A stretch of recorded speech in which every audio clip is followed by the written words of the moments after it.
अन्ना हजारे जी ने सही कहा था कि अरविंद केजरीवाल जी के दिमाग पे पावर चढ़ गया है, और चिट्ठी लिख करके अन्ना हजारे जी ने यह बात पूरे हिंदुस्तान को बताई थी। आज जिस प्रकार की भाषा और जिस प्रकार की झूठी बातों का भाषण और उसका पुलिंदा अरविंद केजरीवाल ने अपने एक बैठक में रखा है, वो अपने आप में अन्ना हजारे जी की इन बातों को चरितार्थ करता है, उसे सत्य कहता है। आज ऐसा लगता है कि इंडियन जुडिशरी से बड़ा केजरीवाल जी का सर्टिफिकेट है। कोई इंडियन जुडिशरी की सर्टिफिकेट की आवश्यकता नहीं है। अगर केजरीवाल जी कह दें कि फलाना आदमी ऑनेस्ट है तो वो ऑनेस्ट है। अगर वो कह दें कि ये सारे लोग भ्रष्ट हैं तो वही भ्रष्ट है। ये सबसे बड़े केजरीवाल जी का सर्टिफिकेट है। इनका पुराना जो नौटंकी है वो आरंभ हो गया है। आपको याद होगा, कोई भी चुनाव आता है, किसी भी राज्य में कोई चुनाव आता है तो इसी प्रकार की नौटंकी केजरीवाल जी की चालू हो जाती है। वो उस राज्य में जाते हैं और कहते हैं बस मैं ही फर्स्ट आने वाला हूं, मैं ही जीतने वाला हूं, हम जीत गए हैं, हमारे सर्वे आ गए हैं, और सब डरे हुए हैं। जो भारत की सरकार है डरी हुई है, गुजरात की सरकार डरी हुई है, बाकी सारी सरकारें डरी हुई है। याद करिए, ऐसे ही जाके हिमाचल में बोल रहे थे कि सब डरे हुए।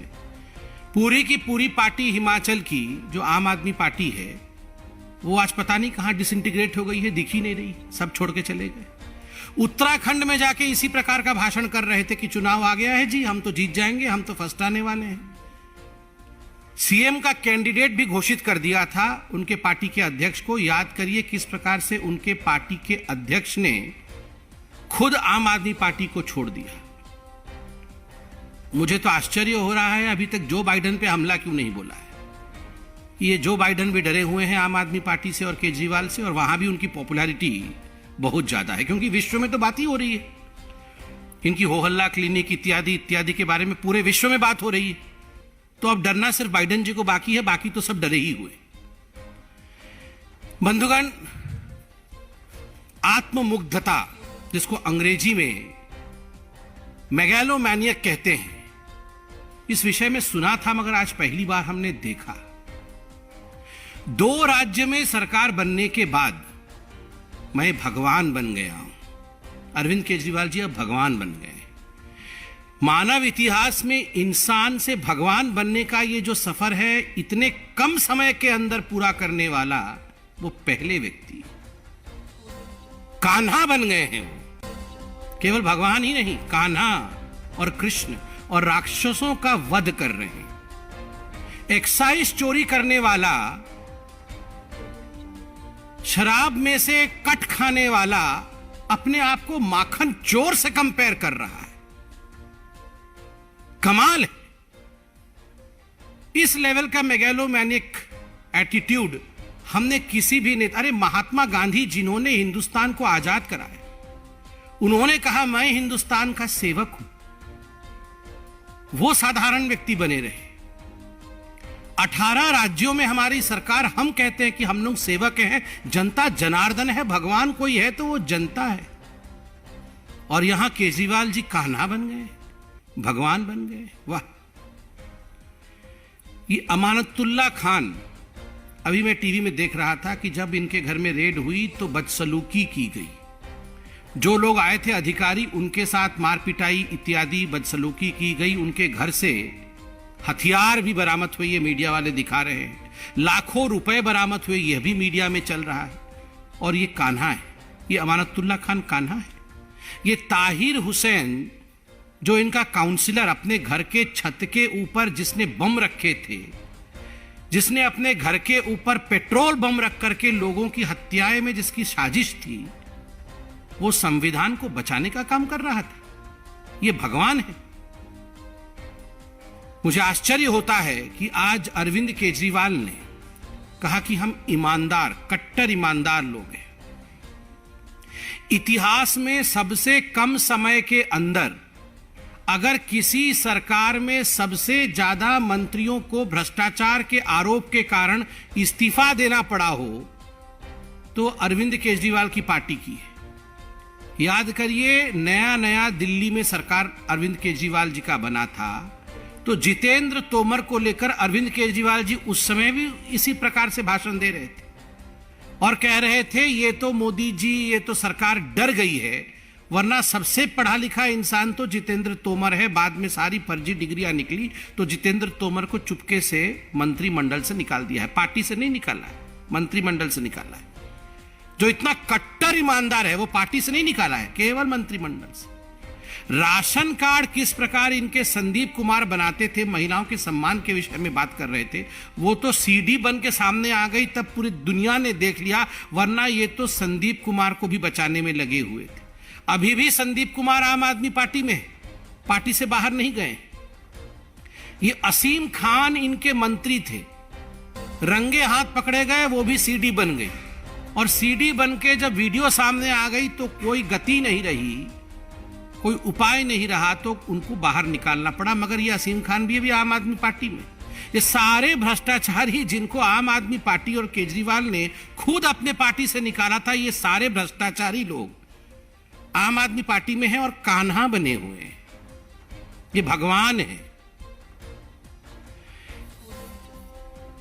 स्वास्थ्य के विषय में इन्होंने कहा कि हमने बहुत कमाल का काम किया, और इनकी जो चर्चाएं होती है ना, इनकी चर्चाएं कोई दिल्ली में और इंडिया में नहीं होती है, इनकी चर्चाएं तो पूरे विश्व में होती है। पूरे विश्व में ये हो हल्ला क्लिनिक के बारे में चर्चा हो रही है। देखिए, मैं आज एक चैलेंज करता हूं। दिल्ली के हमारे आदरणीय निवासी जनता जनार्दन, जब इतना बड़ा कोविड का जो आपदा था पूरे विश्व पे पड़ा, कितने दिल्ली के लोग ये मोहल्ले क्लिनिक में भर्ती हुए थे, मुझे बताइए। मुझे एक ऐसा मोहल्ला क्लिनिक दिखा दीजिए जिसमें आईसीयू बेड थे, जिसके अंदर आइसोलेशन बेड थे, जहां पर उनकी ट्रीटमेंट हो रही थी, जहां पे ऑक्सीजन प्लांट लगा था। एक ऐसा मोहल्ला क्लिनिक दिखा दीजिए जहां एक मरीज भर्ती था। एक भी आपने कोविड के पेशेंट का ट्रीटमेंट नहीं किया, और आप बता रहे हैं कि पूरे विश्व में जो है वो इनके मोहल्ला क्लिनिक की। देखिए, काम कम और हल्ला गुल्ला, बयान बहादुर। ये पूरे विश्व में एक ऐसा सीएम कहीं नहीं है, सीएम विदाउट पोर्टफोलियो। आपने कहीं देखा है, आपने कहीं भी देखा है कि पूरे विश्व में कोई सीएम बिना काम का चीफ मिनिस्टर हो? कोई काम नहीं है, केवल भाषण करना, कोई पोर्टफोलियो नहीं है, बयान बहादुर, बड़ी बड़ी बातें करना कि विश्व में हमारे लिए चिंता हो रही है और कोई काम नहीं करना। आज मुझे तो बड़ा आश्चर्य लगा कि जिस प्रकार से अरविंद केजरीवाल जी ने भ्रष्टाचार का महिमा मंडन किया है, ग्लोरीफाइंग करप्शन, आज अपने प्रतिनिधियों के, जो लोग पब्लिक रिप्रेजेंटेटिव हैं, उनके बैठक में अरविंद केजरीवाल जी ने एक ऐलान किया कि आप सब लोग 3-4 महीने जेल जाने के लिए तैयार हो जाओ जी। और जेल कोई खराब जगह नहीं है, और जेल जाना कोई बुरी बात नहीं है, जेल सबको जाना है। आप सोचिए, अगर यह संदेश एक मुख्यमंत्री देता है कि जेल जाना चाहिए, आप 200-400 हजार करोड़ के, 200-400 करोड़ के घपले करो और जेल चले जाओ, 4-5 महीने बाद तो छूट जाओगे, उसके बाद तो केस चलता ही रहेगा। लालू प्रसाद यादव जी को भी चारा घोटाले में कोई 4 दिन के अंदर उनको जेल में थोड़ी डाल दिया था। हमारी जुडिशरी का एक तरीका है जिसमें सबको अपने पक्ष को रखने का मौका दिया जाता है, और पूरा मौका दिया जाता है, और उस पूरे मौके में आप अपने पक्ष को इंडियन जुडिशरी के सामने रखते हैं। पक्षपात रवैये के साथ कभी भी भारत की जुडिशरी काम नहीं करती है, और इसीलिए लालू प्रसाद यादव को भी सफाई देने का मौका मिला था, मगर लगभग 30 वर्ष के बाद वो जेल गए। तो केजरीवाल जी, जेल जाना बड़ी अच्छी बात है। ये सत्येंद्र जैन भारत रत्न में, जो जेल जाए उसको भारत रत्न दे दो। कल सत्येंद्र जैन को भारत रत्न मिलना चाहिए, आज अमानतुल्लाह खान को भारत रत्न मिलना चाहिए, और जेल सबको जाना चाहिए। आप कट्टर ईमानदार पार्टी हैं। आप कट्टर ईमानदार पार्टी नहीं है, कट्टर बेईमान और कट्टर भ्रष्ट पार्टी है, जो जेल जाने के लिए भी अपने मंत्रियों को प्रोत्साहित कर रहे हैं कि तुम भले ही जेल जाओ, मगर कट लाके मेरे जेब में भरो पहले। और एक बात मुझे समझ में नहीं आती है, ये सीबीआई, ईडी, ये सारे लोग इनको पहले से बता देते हैं कि इनके कौन से मंत्री के घर में रेड होने वाला है। दो तरफा बातें करते हैं। एक तो कहते हैं कि जो भारतीय सरकार है वो सबको डरा के रखती है, ये सारे कठपुतली हैं जी ये सीबीआई वाले, और फिर बोलते हैं हमें तो सीबीआई वाले आके सब बता देते हैं कि अगला जो है ये जो इनका ट्रांसपोर्ट मंत्री है गहलोत, उसके घर में रेड होने वाला। मतलब पता सब है किस किस से करप्शन कराया है और किस किस के पास किस प्रकार का घोटाले की कागज और दस्तावेज है, कहां कहां गड़बड़ी हुई है, सब पता है। कराया तो इन्होंने ही है, अपना हस्ताक्षर कहीं डाला नहीं है। सारे फाइल में हस्ताक्षर इनके दोस्तों की है, कहीं मनीष सिसोदिया की है, कहीं दूसरों की है, कहीं सत्येंद्र जैन की है। अपना हस्ताक्षर है नहीं, पता सब कुछ है भ्रष्टाचार किसने किया है, इसलिए पता है कि किसके घर में रेड होगा। और बोलते हैं सीबीआई वाले आके हमें बता रहे हैं। आज इन्होंने कहा कि जज बदल दिया। सत्येंद्र जैन जी के लिए आप तो ऑनेस्टी का सर्टिफिकेट लेके घूम रहे थे कि ये बड़े सचोट व्यक्ति है सत्येंद्र जैन। जज बदल दिया, एक प्रक्रिया होती है इंडियन जुडिशरी की। ये जज बदलने, किसका ट्रांसफर होता है, कौन जज किस कोर्ट से किस कोर्ट में जाएगा, ये भारतीय जनता पार्टी या पॉलिटिशियन नहीं करते हैं। ये जजों के ऊपर आपके लोग चोरी डकैती में पकड़े जाएं, भ्रष्टाचार में पकड़े जाएं और जेल के अंदर जाएं, तो आप जजों के ऊपर उंगली उठाएंगे। आप कहेंगे वो जज अच्छा था और ये जज खराब है। आप अपने मंत्रियों के भ्रष्टाचार के जो सीडी सामने आए हैं, आपने आज रिकॉर्डिंग्स के बारे में बात की, स्क्रीनशॉट के बारे में बात की। हम तो यहां सीना ठोक करके हमने यहां पर पर्दा लगा करके पर्दे में दिखाया था जी कि मोटा माल मनीष सिसोदिया को किस किसने दिया है, पैसा कैसे अरविंद केजरीवाल जी तक पहुंचा है, यह सब तो हमने दिखाया था यहां पर्दे में। आपने दिखाया पूरे हिंदुस्तान को। इस पे जवाब देने की हिम्मत है? हिम्मत नहीं है। क्यों नहीं जवाब दे पा रहे हैं? क्योंकि पकड़े गए, धरे गए हैं रंगे हाथ चोरी डकैती करते हुए। तो जवाब कहां से दे पाएंगे? मैं तो अभी अरविंद केजरीवाल जी को चैलेंज करता हूं, आप तो स्टिंग मास्टर हैं, स्टिंग मास्टर हैं। हमने 2 स्टिंग दिखाया, उस पर आप चुप्पी क्यों साधे हुए? मनीष सिसोदिया जी उस दिन बीच में प्रेस कॉन्फ्रेंस छोड़ के भाग गए। जब मीडिया वालों ने उनसे सवाल पूछा कि हमने स्टिंग किया है, किसी ने स्टिंग किया है और स्टिंग बीजेपी ने दिखाई है, इस पे क्या जवाब है, तो बीच में से नहीं मुझे ये स्टिंग नहीं होता, कुछ नहीं करके चले गए उठ के, क्योंकि जवाब नहीं है उनके पास। लॉकर से झुंझुना मिला। मुझे तो समझ में नहीं आता है, लॉकर से झुंझुना और बाहर कई गुना। तो ये सत्येंद्र जैन के लॉकर से भी तो झुंझुना मिल रहा था, मगर फिर कोर्ट ने क्यों नहीं छोड़ा इनको बाहर? अभी तक बेल क्यों नहीं मिला? वहां जाके कह रहे थे कि कोविड के कारण सारी याददाश्त चली गई है, इसलिए मुझे पता नहीं है फाइल कहां है।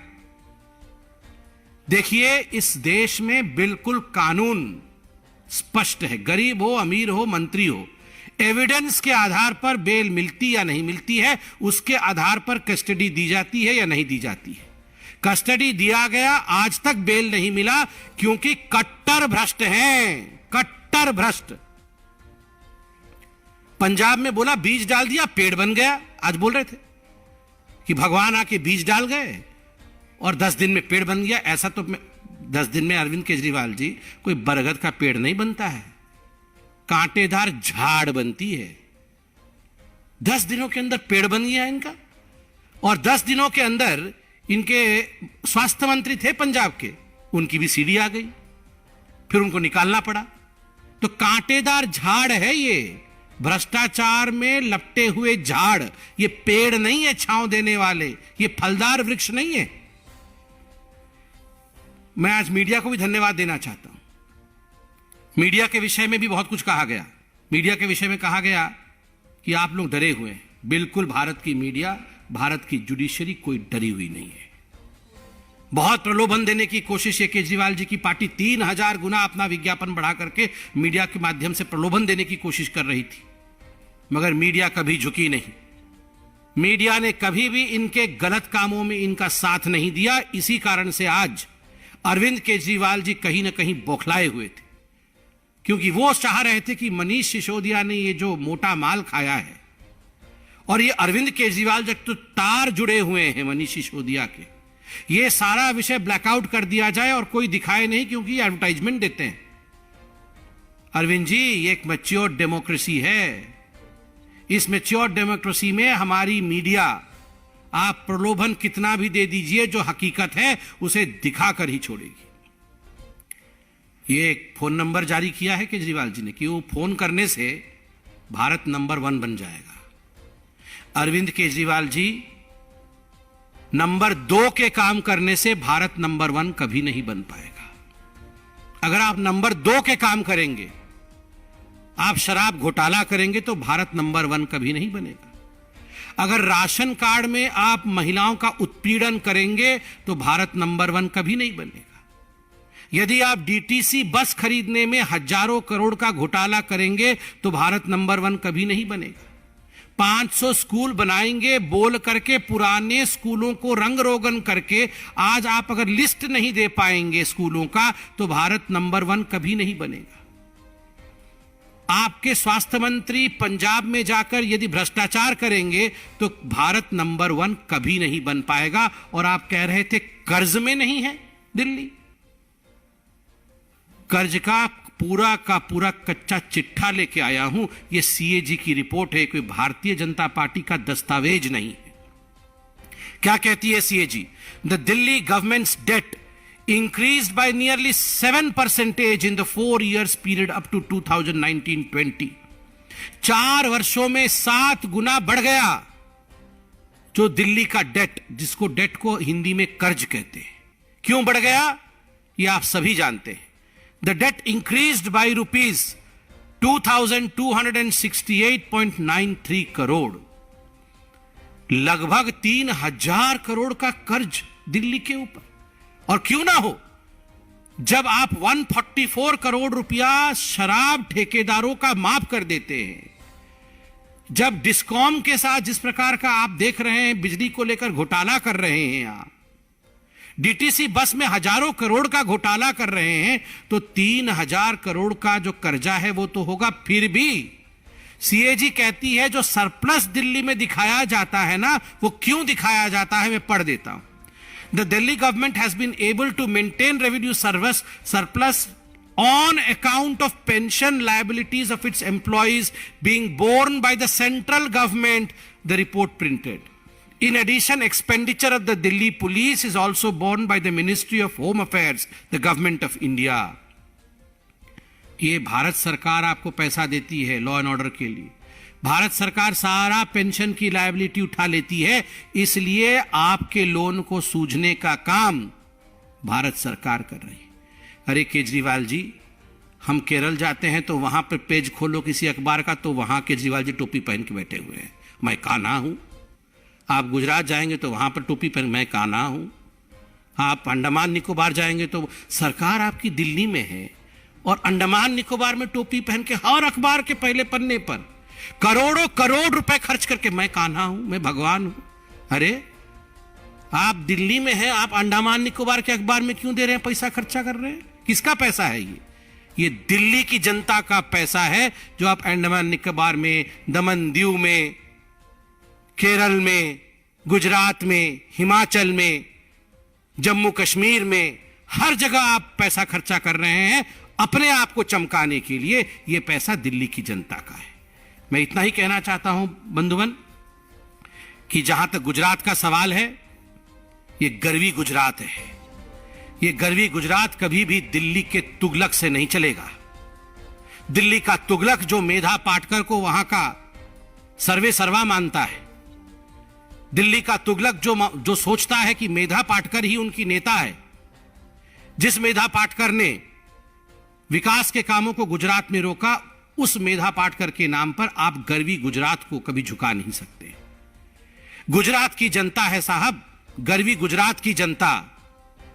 जो लोग सर्जिकल स्ट्राइक पे सवाल करते हैं कि सर्जिकल स्ट्राइक झूठी थी, भारत ने सर्जिकल स्ट्राइक नहीं किया, और जो लोग पाकिस्तान को क्लीन चिट देने का काम करते हैं, गरवी गुजरात की जनता कभी भी उन पे विश्वास नहीं करती है। गरवी गुजरात की जनता उन लोगों पे कभी विश्वास नहीं करती है जो आर्मी में आज युवाओं के रिक्रूटमेंट पे रोक लगाने की कोशिश कर रहे हैं, और जो लोग जेएनयू में जाकर भारत तेरे टुकड़े होंगे इंशाअल्लाह इंशाअल्लाह के साथ खड़े थे। कभी भी गरवी गुजरात की जनता इस प्रकार के दिल्ली के तुगलकों के फरमान पर नहीं चलने वाली है। वो विकास पथ पर दशकों से चल रही थी, और गुजरात विकास पथ पर ही चलेगा। बहुत बहुत धन्यवाद। कोई प्रश्न हो तो अवश्य पूछें।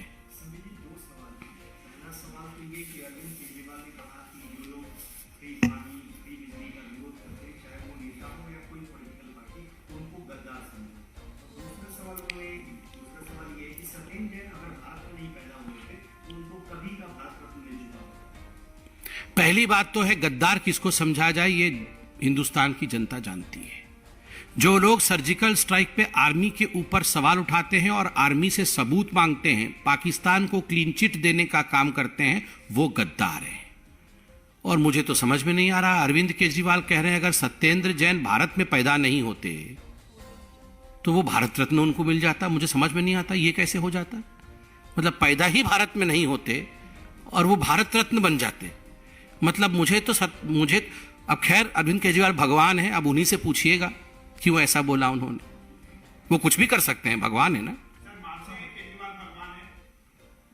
देखिए, मैंने कहा मानव इतिहास में ये सबसे पहली बार ऐसा हुआ है कि मनुष्य से भगवान बनने की जो गति है वो इतनी तीव्रता से अरविंद केजरीवाल जी ने हासिल किया है। आज वो कान्हा बन गए हैं, आज वो भगवान बन गए हैं।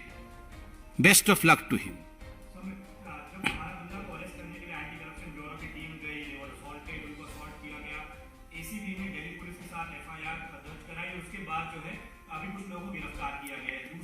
जो ये कहा जा रहा था आम आदमी पार्टी की तरफ से कि जो इमाम हैं, जो कि जिनके हुई थी, जिनके घर पे कैश मिला है, हथियार मिले, वो उनके पार्टी मेंबर्स नहीं है।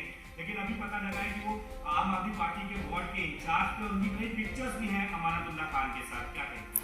देखिए, याद करिए, ये मॉडस ऑपरेंडाई जो है, ये काम करने का तरीका है आम आदमी पार्टी का, और खास करके अरविंद केजरीवाल जी का। ये ताहिर हुसैन जब दंगे करते हुए रंगे हाथ पकड़ा गया था, इनका काउंसलर था, तो पहले तो इनके बड़े बड़े नेताओं ने, संजय सिंह इत्यादि ने प्रेस कॉन्फ्रेंस किया और कहा ताहिर हुसैन तो बहुत बड़ा इंसान है, बहुत अच्छा व्यक्ति है, उसे फंसाने की कोशिश की जा रही है, वो तो दंगाई है ही नहीं। बाद में जब सारे सबूत, थैंक्स टू द मीडिया, आप लोगों ने जाके उनके छत के ऊपर सब कुछ दिखा दिया और कोर्ट ने उन्हें जेल भेज दिया, अब उसे भूल गए। अब बोल रहे हम तो उसे बचाते नहीं थे। और ठीक उसी प्रकार अमानतुल्लाह खान के घर से अब हथियार बरामद हुए हैं, वो आप लोग टीवी में दिखा रहे हैं। लाखों रुपए बरामद हुए हैं, यह भी हम टीवी में देख रहे हैं। और जो लोग वहां पर हुड़दंग मचा रहे हैं, यह भी टीवी दिखा रही है, वो आम आदमी पार्टी के लोग हैं। और आज अरविंद केजरीवाल संविधान की बात कर रहे थे। ये संविधान में आप हुड़दंग मचाएंगे? संविधान में आप अपने घर में बिना लाइसेंस का हथियार रख के दंगे करने की कोशिश करते हैं? संविधान में आप लाखों रुपए, बोल रहे थे मनीष सिसोदिया के कपड़े देखो।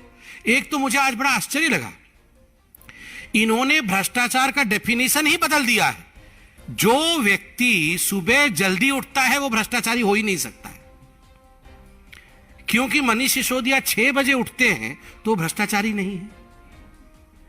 और जो व्यक्ति देर से उठता है वो सब भ्रष्टाचारी है। और जो व्यक्ति दारू पीता है, क्योंकि दारू पीना मुझे बोलना अच्छा नहीं लग रहा है, उन्होंने कहा था कि सारे भ्रष्टाचारी रात को दारू पीते हैं, तो जो व्यक्ति दारू पीता है वो भ्रष्टाचारी है और जो टीटोटलर है वो भ्रष्टाचारी नहीं है। ये जो भ्रष्टाचार का डेफिनेशन आज भगवान अरविंद केजरीवाल जी ने दिया है, मुझे तो आश्चर्य हो रहा है कि किसने ये डेफिनेशन बनाया है। मतलब अब लालू जी से पूछना पड़ेगा कि वो सुबह कितने बजे उठते हैं। 11-12 बजे उठते होंगे, तभी वो इतने दिन बाद जेल हुआ।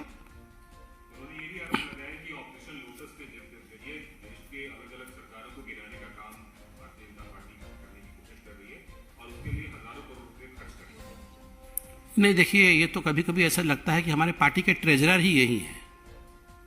मतलब पार्टी पैसा कहाँ से खर्चा कर रही है, पेन खरीदी है, अभी ग्लास खरीदेगी, सब इनको पता होता है। और दूसरी बात है, इतना कुछ पता है और आज भी बोल रहे थे कि 5-10 कुछ एमएलए को फोन आ गया है। ये रिकॉर्डिंग काहे नहीं करते हैं? नहीं, काहे नहीं रिकॉर्डिंग करते हैं? किसने रोका है इनको रिकॉर्डिंग करने से? ये तो स्टिंग मास्टर है, इनका काम है यही सब। तो रिकॉर्डिंग करते नहीं है और बोलते हैं इतना करोड़ इसको दे दिया, इसको इतना करोड़ के लिए फोन किया, तुम आ जाओ नहीं तो ईडी भेज देंगे। अरे ये सब सुबह से शाम तक हम इतना फोन कर रहे हैं, एक भी रिकॉर्डिंग सामने नहीं आ रहा है। हमने तो आपको 2-2 स्टिंग दिखा दिया, अब स्टिंग मास्टर के पास कुछ है ही नहीं। राष्ट्रीय अधिवेशन आम आदमी पार्टी का पहली बार आयोजित हुआ और उसमें भारतीय जनता पार्टी के खिलाफ पहला प्रस्ताव उन्होंने पारित किया और रखा कि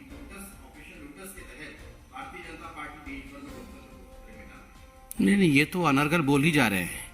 आप अगर देखेंगे 6 महीने से वही बोल रहे हैं। क्यों बोल रहे हैं? क्योंकि जो एक्साइज ड्यूटी पे मनीष सिसोदिया घिर गए हैं उसका जवाब इनके पास है नहीं, तो मुद्दे पे जवाब देंगे नहीं, बाकी पूरी दुनिया की विषय में ये बात करेंगे। इसीलिए मैंने कहा कि ये बयान बहादुर है। आपने विश्व में कहीं सुना है कोई सीएम विदाउट पोर्टफोलियो है, बिना काम के चीफ मिनिस्टर? ऐसा कभी सुना है? ये विश्व के पहले हैं, क्योंकि भगवान है। बहुत बहुत धन्यवाद। मेरे को लगता है सारे विषय उठ गए हैं। पल्स पोलियो अभियान के आज के इस कार्यक्रम में मंच पर उपस्थित प्रदेश सरकार में मेरे वरिष्ठ सहयोगी, उप मुख्यमंत्री तथा स्वास्थ्य परिवार कल्याण तथा चिकित्सा शिक्षा विभाग के मंत्री श्री ब्रजेश पाठक जी, विभाग के राज्य मंत्री श्री मयंकेश्वर शरण सिंह जी, प्रदेश के मुख्य सचिव श्री दुर्गाशंकर मिश्र जी, प्रमुख सचिव चिकित्सा एवं स्वास्थ्य श्री पार्थ सारथी सेन शर्मा जी, स्वास्थ्य विभाग के सभी अधिकारीगण और आज के इस कार्यक्रम में उपस्थित सभी लाभार्थीगण और उपस्थित भाइयों बहनों, पोलियो एक संक्रामक बीमारी है, लेकिन जब सामूहिक रूप से प्रयास होते हैं तो उसका भी हम समाधान निकाल लेते हैं। पल्स पोलियो अभियान इस देश के अंदर उसी सामूहिक ताकत का एहसास कराता है। हम लोगों को याद है कि इसके लिए गांव-गांव में, हर मोहल्ले में बूथ लगाने, उससे पहले अवेयरनेस के बृहद कार्यक्रम को साथ में लेकर के तमाम उन संगठनों ने, विश्व स्वास्थ्य संगठन, यूनिसेफ, विभिन्न स्वयंसेवी संगठनों ने स्वास्थ्य विभाग के साथ जब सहभागी बनकर के इस कार्यक्रम को सफलता की नई ऊंचाइयों तक पहुंचाया, तो उसके परिणाम भी हम सबके सामने हैं। विगत 12 वर्ष से उत्तर प्रदेश के अंदर कोई भी पोलियो से संबंधित मामला देखने को नहीं मिला। लोकतांत्रिक व्यवस्था में स्वास्थ्य के प्रति भारत की जागरूकता और भारत की सफलता की एक नई कहानी कहता है कि लोकतांत्रिक मूल्यों और आदर्शों के साथ जीते हुए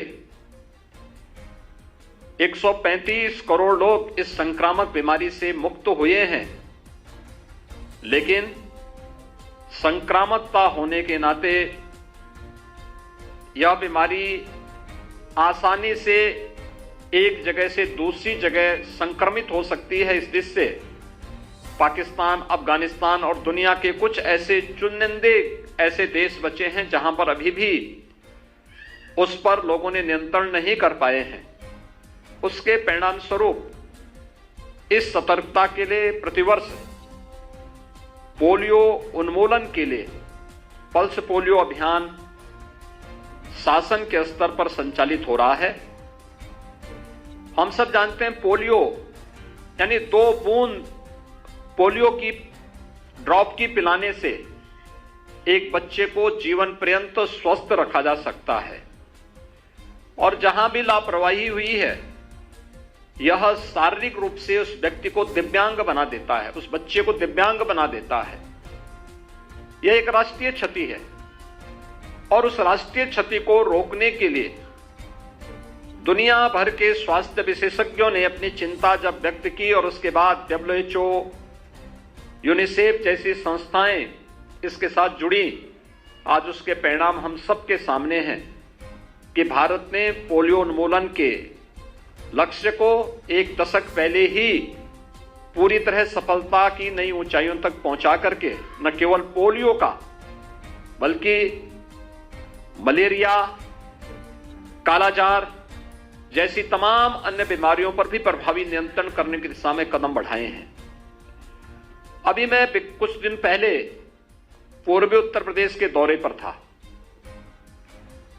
पूर्वी उत्तर प्रदेश इस सीजन में एक खौफ हर परिवार के मन में होता था, पता नहीं क्या होगा, पता नहीं कौन बच्चा इस बार इस बीमारी इंसेफ्लाइटिस की चपेट में आ जाए। गोरखपुर में जब मैं स्वास्थ्य विभाग के साथ बैठा था, मैंने उनसे पूछा कि भी आखिर इंसेफ्लाइटिस की स्थिति क्या है,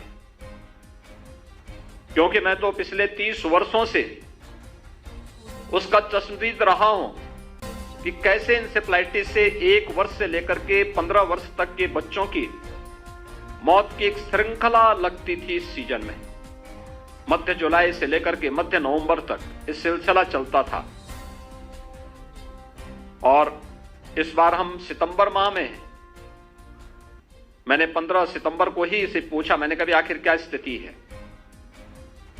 अब आश्चर्य करेंगे कि पूरे सीजन भर में अब तक 40 इंसेफ्लाइटिस के मरीज आए हैं, जिसमें जापानी इंसेफ्लाइटिस के 7 हैं और 33 एक्यूट इंसेफ्लाइटिस सिंड्रोम के। मृत्यु 0 है। यानी यह जब एक सामूहिक ताकत लगती है, ऐसा नहीं कि हमने इसके लिए कोई अलग से धन का प्रावधान किया हो। मौजूदा संसाधन, अंतर विभागीय समन्वय, हरेक स्तर पर उसकी क्लोज मॉनिटरिंग और कार्यक्रम को प्रभावी ढंग से लागू करने का परिणाम हम सबके सामने है। संचारी रोग नियंत्रण का कार्यक्रम वर्ष में 3 बार प्रदेश शासन चला रही है। हम आभारी हैं आदरणीय प्रधानमंत्री जी के, जिन्होंने देश के अंदर संचारी रोग नियंत्रण के लिए विभिन्न प्रकार के उन कार्यक्रमों को ध्यान में रख करके समय समय पर भारत सरकार के स्तर पर अनेक प्रकार का सहयोग किया। लेकिन बीमारी में बचाव, उपचार से महत्वपूर्ण बचाव होता है। अगर प्रारंभिक स्तर पर ही हमने इस पर उचित कदम उठा लिए, लोगों को इसके प्रति जागरूक कर लिया, तो बड़ी संख्या में हम लोग होने वाली जनहानि को रोक सकते हैं। इंसेफ्लाइटिस की भी एक सफलता की कहानी इस दिशा में उत्तर प्रदेश के सफलतम मॉडल की ओर सबका ध्यान आकर्षित करती है। जैसे हमारा देश दुनिया के अंदर लोकतांत्रिक मूल्यों के साथ जीने वाला दुनिया का सबसे बड़ा देश है, जहां पर हर व्यक्ति को अपनी मौलिक स्वतंत्रता है, हर व्यक्ति उसके तहत जी सकता है, और सबसे बड़ा लोकतंत्र होने के साथ ही भारत ने कोरोना का अपना मॉडल, प्रबंधन का अपना बेहतरीन मॉडल दुनिया के सामने रखा है। आज आप देख रहे होंगे देश के अंदर 200 करोड़ डोजेस वैक्सीन की प्राप्त हो गई, सबको दे दी, फ्री में उपलब्ध करवा दी गई। उत्तर प्रदेश में 38 करोड़ से अधिक वैक्सीन की डोजेस हम देने में सफल हुए। उत्तर प्रदेश के अंदर अगर हम प्रिकॉशन डोजेस की बात करते हैं तो 3 करोड़ 77 लाख से अधिक प्रिकॉशन डोजेज हम लोग प्रदेश के अंदर सफलतापूर्वक देने में हमें अब तक सफलता प्राप्त हुई है। ये चीजें बताती हैं कि उत्तर प्रदेश ने आज डेंगू, मैं देख रहा था बीच के दिनों में बरसात आते ही कुछ राज्यों में डेंगू के मामले आने प्रारंभ हो गए थे, कालाजार के मामले देखने को मिल रहे थे, मलेरिया से जुड़े हुए मामले देखने को मिल रहे थे। उत्तर प्रदेश के अंदर हम इन सभी पर प्रभावी नियंत्रण करने में हमें सफलता प्राप्त हुई है। यद्यपि उत्तर प्रदेश इन सभी संचारी रोगों से संवेदनशील रहा है। अगर हम नेपाल की तराई और पूर्वी उत्तर प्रदेश के कुछ जनपदों को देखें तो यहां पे इंसेफ्लाइटिस होती थी। महानगरीय क्षेत्रों में लखनऊ, कानपुर, आगरा, फिरोजाबाद, मथुरा, अलीगढ़, ये सभी भूभाग डेंगू के प्रति अत्यंत संवेदनशील थे। बरेली, बदायूं और उसके आसपास का क्षेत्र मलेरिया की दृष्टि से संवेदनशील था। बुंदेलखंड का क्षेत्र कालाजार के प्रति संवेदनशील था। लेकिन इस बार आपने देखा होगा कि समय से किए गए प्रभावी प्रयास और अवेयरनेस का परिणाम है कि आज इन सब पर प्रभावी नियंत्रण करने में हमें सफलता प्राप्त हुई है और उत्तर प्रदेश में हर व्यक्ति अपने आप को सुरक्षित महसूस कर सकता है। थोड़ा सा प्रयास, और ये पल्स पोलियो का जो अभियान है, 1 से 5 वर्ष तक के प्रत्येक बच्चे को जिसने अब तक पोलियो ड्रॉप नहीं ली है, उस बच्चे को ये देना। इसके लिए प्रदेश भर में बूथ स्थापित किए गए, 77,000 बूथ पहले दिन, और सेकंड चरण में 33,000 मोबाइल जो वैन होगी वह घर घर जाकर के उन बच्चों को पोलियो ड्रॉप पिलाने का कार्य करेगी, जिससे इस संक्रामक बीमारी से हर एक बच्चे को हम बचाने में सफल होंगे। जब तक दुनिया से इस बीमारी का अंत नहीं होता है, तब तक हमें अवेयरनेस के इस कार्यक्रम के साथ जुड़ना ही पड़ेगा, क्योंकि यही हमारे मासूम बच्चे के लिए उपयुक्त होगा और यही राष्ट्रीय फैमिली स्वास्थ्य सर्वे की दृष्टि से भी अत्यंत अच्छा होगा। विगत 5 वर्ष के अंदर उत्तर प्रदेश ने नेशनल फैमिली हेल्थ सर्वे में अच्छी सफलता प्राप्त की है। प्रदेश के अंदर चाहे वह गर्भवती महिलाएं और किशोरी कन्याओं में एनीमिया के स्तर में को नियंत्रित करने में हमें मिली सफलता हुई हो, ये नेशनल एवरेज से भी अच्छा गया है। प्रदेश ने शिशु मृत्यु दर और मातृ मृत्यु दर को नियंत्रित करके नेशनल एवरेज की ओर तेजी के साथ उत्तर प्रदेश बढ़ रहा है। सामूहिक रूप से जब हम प्रयास करेंगे, इसके परिणाम अच्छे आएंगे। पल्स पोलियो अभियान के अवसर पर मैं पूरे प्रदेश भर से अपील करूंगा, प्रदेश की जनता से अपील करूंगा कि यह अपने वर्तमान और भविष्य को बचाने का एक राष्ट्रीय कार्यक्रम है। इसमें धर्मगुरुओं को जोड़ना होगा, समाज के प्रत्येक तबके को जोड़ना होगा। WHO, यूनिसेफ और विभिन्न स्वयंसेवी संगठनों को हमें अपने साथ इस कार्यक्रम के साथ जोड़ना होगा और कोई बच्चा छूटने न पाए। इस एक अभियान को हिस्सा बना करके अगर हम प्रतिवर्ष चलने वाले इस अभियान को सफलता की नई ऊंचाई तक पहुंचाते हैं, तो यह हमारा एक राष्ट्रीय कर्तव्य भी होगा कि हम अपने राष्ट्र की सेवा कर पा रहे हैं, क्योंकि स्वस्थ समाज ही सशक्त राष्ट्र की परिकल्पना को साकार कर सकता है और उसका ये महत्वपूर्ण हिस्सा होगा।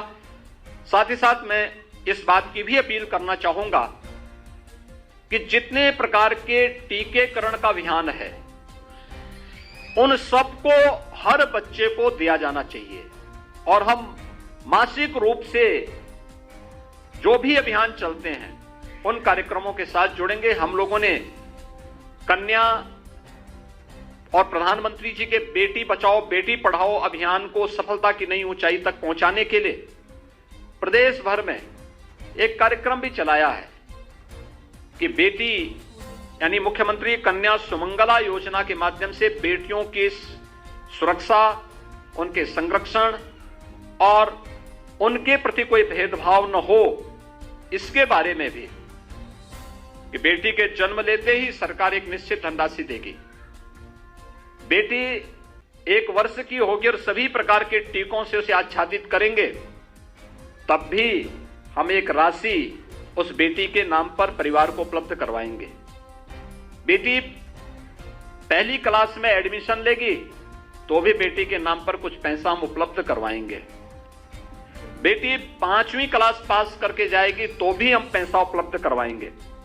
और इस प्रकार से जब तक बेटी स्नातक तक की पढ़ाई मुफ्त है, लेकिन शासन के स्तर पर भी बेटी के लिए एक सहयोग के लिए बेटी बचाओ बेटी पढ़ाओ के कार्यक्रम को सफलता की नई ऊंचाई तक पहुंचाने के लिए कार्यक्रम तो सफलतापूर्वक आगे चल रहा है। 14 लाख बेटियों की सहायता राज्य सरकार वर्तमान में उपलब्ध करा रही है।